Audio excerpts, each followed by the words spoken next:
The release of an icon, Aung San Suu Kyi has spent most of the last 20 years locked up.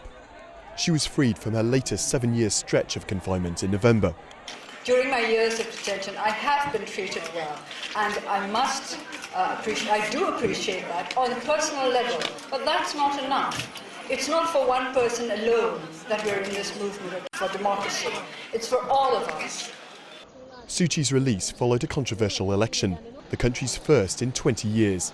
Her party boycotted the vote because of rules that appeared to exclude her from taking part.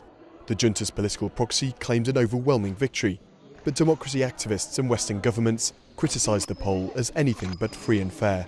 It remains to be seen to what extent Aung San Suu Kyi can marshal some sort of change on the ground, but of course she's only one individual. And when you consider that there are 2,200 other political prisoners in the country and a myriad of other abuses, these two events, the elections and the release of Aung San Suu Kyi, have not fundamentally shifted the landscape.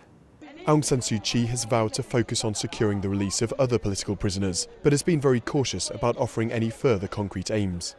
She says after so many years out of touch, her first task is to find out what people expect of her. Things have changed.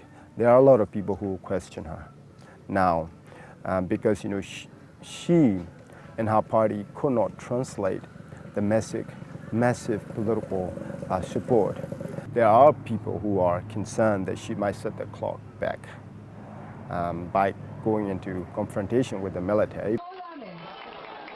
One of Aung San Suu Kyi's only cards is having leverage with the West. She could help get sanctions against the regime lifted, but she will be sidelined when the new parliament is formed in early 2011, making living up to her people's expectations all the more difficult.